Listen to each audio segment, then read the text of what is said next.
Usually Hmm. when we talk about the great empires of history, there's this sort of unwritten rule book for civilization. Right, like a mandatory checklist. Exactly. A checklist of necessary technologies. I mean, you need the wheel to move heavy stones, right? Yeah. You need iron or steel to forge weapons. And you definitely need a written alphabet to keep track of taxes, laws, history, all of that. Yeah, we've really been trained to expect those foundational tools before a society can scale up to anything resembling an empire. Right. It's just the standard progression taught in, like, almost every history class. But then you look at the pre-Columbian Americas, and that entire rule book just goes completely out the window. It really does. I mean, we're looking at a civilization that had no wheel, no iron tools, and zero written alphabet. None at all. Yet they engineered the largest empire in the Western Hemisphere, stretching, I think it's 4,000 kilometers across some of the most incredibly hostile, breath-stealing terrain on Earth. They really are the ultimate historical paradox. I mean, they defied every conventional metric of imperial expansion. Yeah. So to understand them, we really have to unlearn our assumptions about what a complex society is actually supposed to look like. Well, welcome to the deep dive. Mm-hmm. Today, we have an incredible stack of sources in front of us. We're pulling from transcripts of deep dive historical documentaries, detailed cultural essays on Andean cosmology, and some brilliant architectural analyses. It's a fantastic collection of materials. It really is. Mm. And our mission for this deep dive isn't just to walk through the dramatic rise and tragic fall of the Inca Empire. We want to understand how they operated.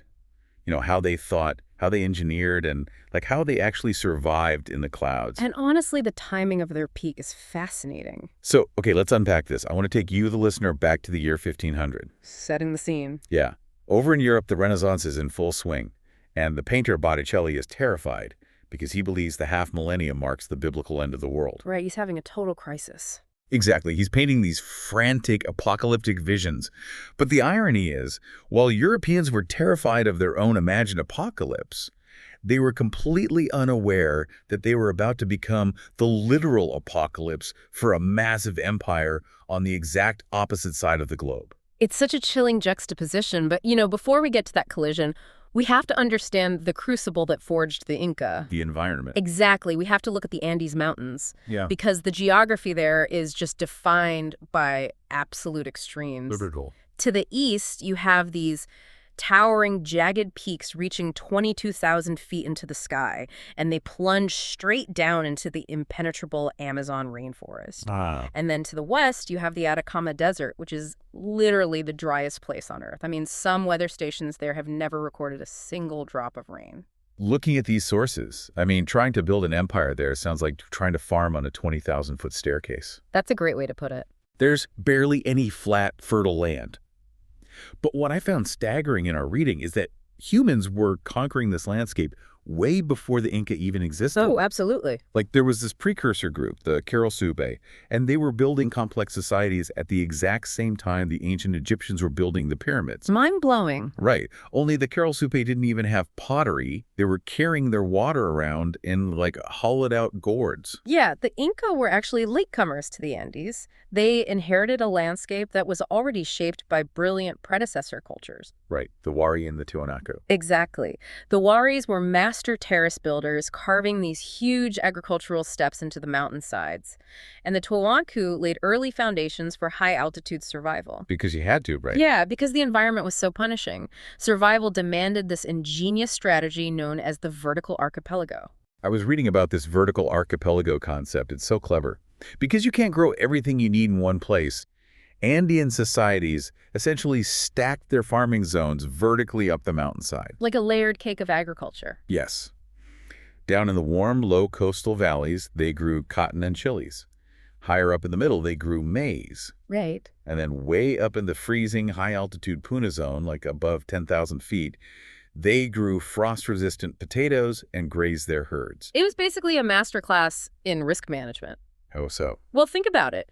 If a frost wiped out your maize crop at the middle elevation, your coastal cotton and your high-altitude potatoes would keep your community alive. You didn't lose everything. That makes sense. And what makes this so difficult to manage is that they didn't have horses or oxen to drag these goods up and down the mountain. No draft animals at all. They only had llamas. And a llama can only carry, what, about 40 kilograms? Yeah, they're not exactly heavy freight haulers. So you can't rely on massive transport carts. You have to rely entirely on human labor and, more importantly, your neighbors. And that intense reliance birthed the foundational concept of Andean life, which is Aini, or sacred reciprocity. Aini. Yeah. In a landscape, this brutal extreme cooperation wasn't just like a nice moral philosophy. It was a strict matter of life and death. Right, like you help me build my house today, I help you harvest your potatoes tomorrow. Precisely. The survival of the individual was entirely dependent on the survival of the collective. And that ancient survival mechanism, that hyper-cooperative Aini, is exactly what the Inca eventually weaponized to build their empire. They scaled it up massively. They really did. And the sources share this very dramatic, great man version of how this expansion kicked off. Oh, the Pachacuti story. Yes.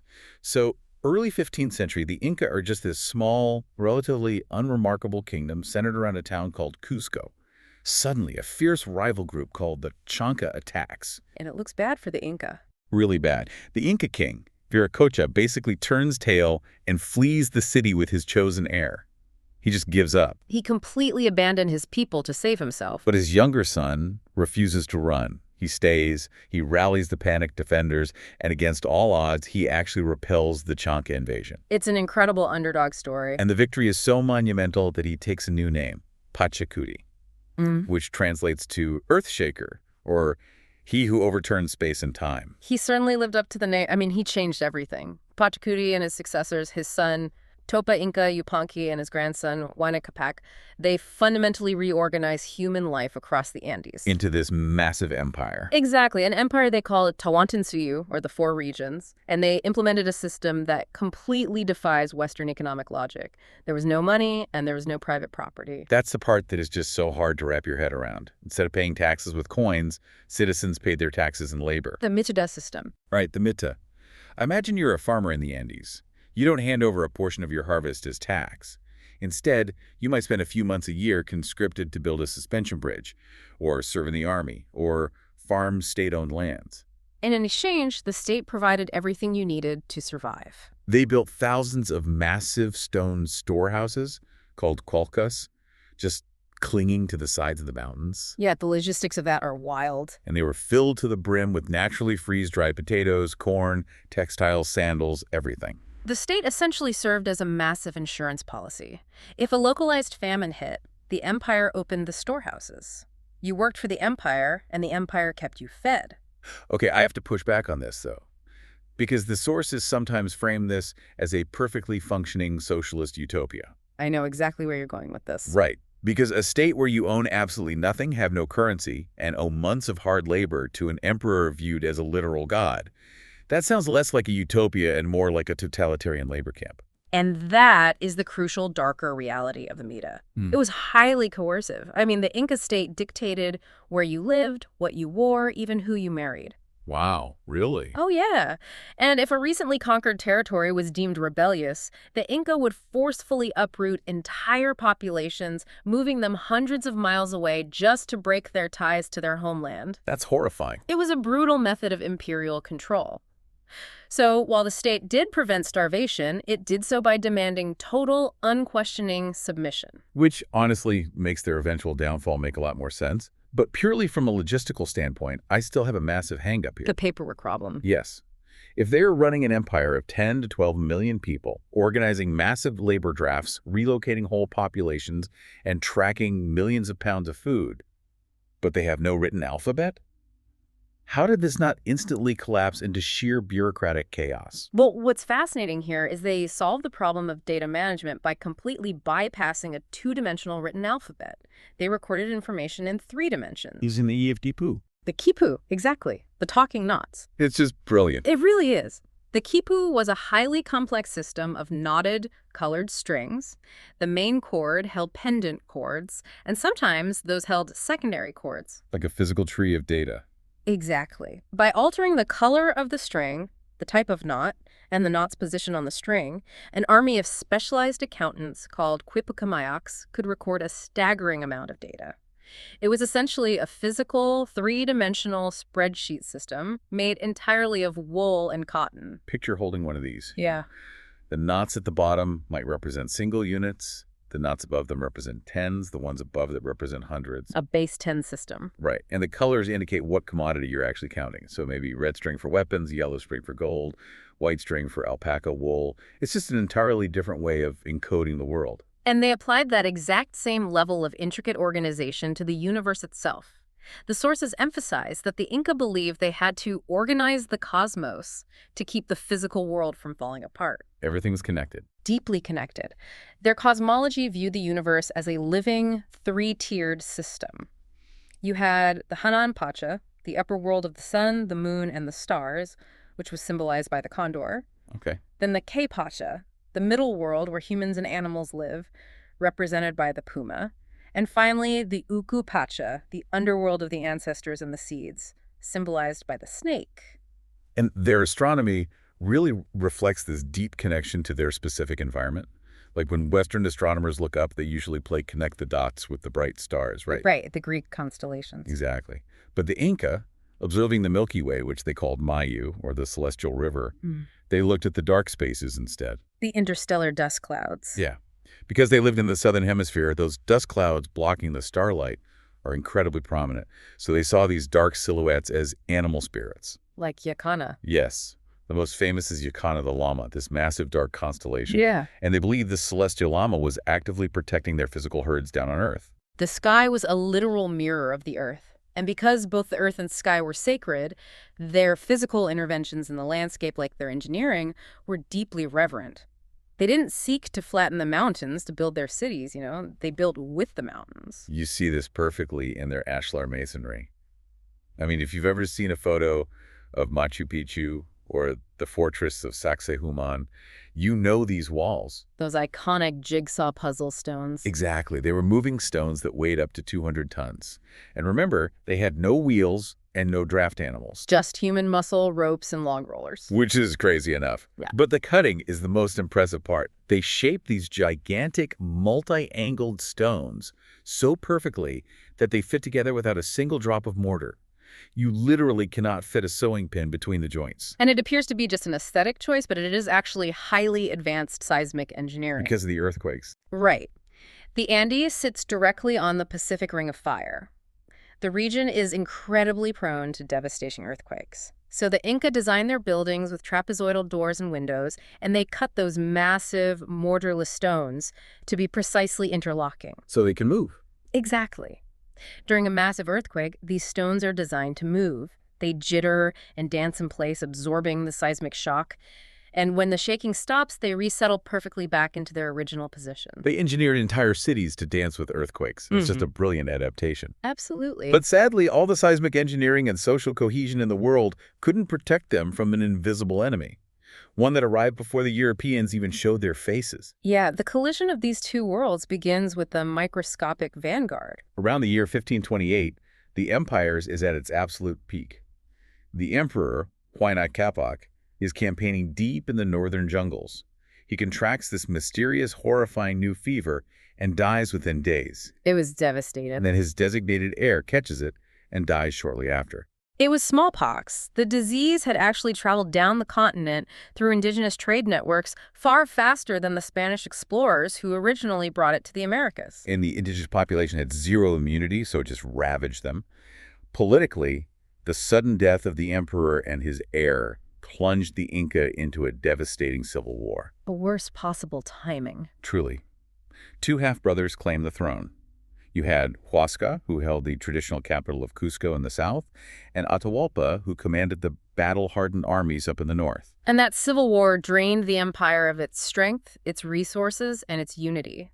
Atahualpa eventually defeated his brother to become the undisputed son of the sun, but his victory occurred at the exact moment a Spanish conquistador named Francisco Pizarro arrived. And Pizarro has just 168 men. A tiny force. Right. But he brings steel armor, firearms, and horses technologies that were completely alien to the Andes. Which gave him a massive psychological edge. Definitely. Atahualpa is resting with an army of tens of thousands of soldiers near a town called Cajamarca. And he completely underestimates the Spanish. I mean, who wouldn't? Fair point. He assumes 168 men pose no threat to his massive military. So he agrees to meet Pizarro in the enclosed plaza of Cajamarca, totally unarmed, carried on a golden litter. And Pizarro springs a trap. The Spanish fire their cannons and muskets, charge into the enclosed space on horseback, and basically slaughter the unarmed Inca retinue. In the chaos, they capture Atahualpa alive. The emperor becomes a hostage in his own empire, and this leads to the infamous ransom room. Oh, this story is just heartbreaking. It really is. Atahualpa realizes these strangers are obsessed with shiny metals. So he makes a desperate offer. He points to a room like 22 feet long, 17 feet wide, and promises to fill it once with gold, up to 8 feet high, and twice over with silver in exchange for his life. And the empire delivers. For months, porters march from every corner of Tawantinsuyu, literally stripping temples of their sacred art. They bring the tears of the sun right to Cajamarca. And the Spanish take these priceless, sacred artifacts, golden llamas, intricate statues, sheets of gold from the Temple of the Sun, and they just melt them down into blank ingots. Erasing thousands of pounds of irreplaceable cultural heritage. And the worst part is, once the room is filled, the Spanish put Atahualpa through a sham trial and execute him anyway. Yeah. And, if we connect this to the bigger picture, the standard historical myth suggests Pizarro and his 168 men conquered an empire of millions purely because of steel and horses. Right, the whole superior technology narrative. Exactly. But if we think back to our earlier discussion about the middle labor system, a different picture emerges. The Spanish brilliantly and ruthlessly exploited the trauma of the recent civil war and the deep-seated resentment of Inca rule. Oh, so those subjugated groups who were forced into labor and relocated by the Inca state finally saw an opportunity. Exactly. Groups like the Cañari and the Honca allied themselves with the Spanish. Tens of thousands of indigenous warriors fought alongside Pizarro's men. They believed they were overthrowing a tyrant, not realizing they were simply trading one empire for a much more devastating colonial master. That is tragic. So with the emperor dead, the capital of Cusco sacked, and native alliances fractured, it is really easy to assume the Inca story just ends there, erased at Cajamarca. But it doesn't. No, the Inca did not fade quietly into the history books. Their resilience really centers around a figure named Manco Inca. Right, so initially, Pizarro installs Manco Inca as a puppet ruler in Cusco. The Spanish assume he'll just nod and sign whatever they want. Play along. Yeah. Instead, they treat him horrifically. They mock him, they imprison him, and Gonzalo Pizarro violently abuses Manco's beloved wife, Cura Ocloa.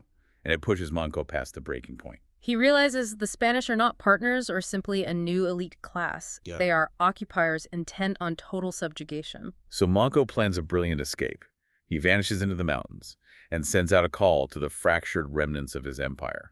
And they answer. They show up in force. He raises an army of 100,000 warriors and returns to lay a massive siege on Cusco. The siege of Cusco lasts for 10 grueling months, and the Inca adapt incredibly fast. They were quick learners. They use captured Spanish weapons, they learn to ride captured horses, and they nearly drive the Spanish out of the Andes completely. It was incredibly close. Spanish reinforcements eventually break the siege, forcing Manco Inca to retreat. But he doesn't surrender. He leads his people deep into the dense, steep cloud forests to a region called Vilcabamba. And he sets up a guerrilla neo-Inca state. They keep the empire alive in exile. They raid Spanish supply lines. They continue practicing their religion. And they hold out in Vilcabamba for nearly 40 years. 4 decades of resistance. Yeah, it wasn't until 1572 that the Spanish finally breached Vilcabamba and executed the last Inca ruler. But even the fall of Vilcabamba was not the end of the culture. I mean, the Spanish colonial period was brutally oppressive. They forced the Andean people into hellish labor, most notoriously the silver mines of Potosi. Which consumed thousands of lives. Thousands of indigenous lives. Yeah, all to fund the Spanish global empire. And the Spanish authorities tried to systematically eradicate the native religion and language. But the culture survived anyway. Today, millions of people in Peru, Bolivia, and Ecuador still speak Quechua, the language of the Inca. It's amazing. Their religion adapted and merged with Catholicism in a process called syncretism. Like, if you travel there today, you will see traditional offerings to Pachamama, Mother Earth, happening right alongside Catholic feast days. For the Andean people, existence is resistance. They maintained their terraces, they held on to their communal bonds of Ayeni, and they preserved their identity through centuries of colonial pressure. So what does this all mean for you, the listener, today? When we look at the modern descendants of the Inca, how do they view this incredibly painful history? Well, their cyclical view of time provides a profound framework. Many indigenous thinkers today do not look at this history with a desire for violent retribution. They look instead to the concept of Pachacuti. Oh, the exact same word used by the emperor who built the empire. Precisely. Pachacuti translates to a cosmic turning over of the world. In their cosmology, history isn't a straight line marching infinitely forward. It moves in great cycles. Right. So the last 500 years of colonial rule are viewed as a time of profound cosmic disorder, a period where the world was essentially flipped upside down. That makes a lot of sense. And the modern indigenous resurgence we are seeing today, the reclaiming of language, land, and political power, is viewed as the natural turning of the cycle. Is the world finally righting itself, turning back toward harmony and balance? It is such a powerful way to frame survival.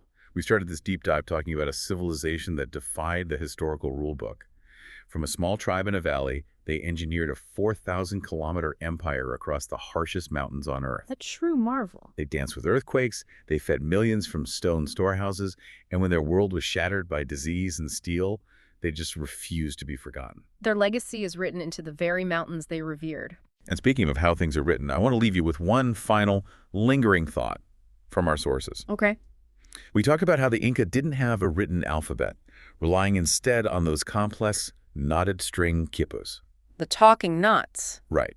During the conquest, Spanish Catholic priests viewed these knots as unchristian, maybe even demonic, and they systematically burned thousands and thousands of them, essentially wiping out entire libraries of string. Only a few hundred quipus survive in museums and private collections today. And for a long time, historians assumed those surviving knots were just ledgers, just tax numbers, census data, inventory for the storehouses. Mostly math. Exactly. But modern scholars are beginning to suspect that the knots encode far more than simple math. They believe the quipus might have held actual phonetic narratives, history, genealogies, epic poetry. So imagine that. The Spanish thought they were conquering a people without a written word. But what if the greatest epics, the deepest philosophies, and the true history of the Inca are sitting in museum archives right now, locked inside the twists of colored string, just waiting for the day someone finally remembers how to read them?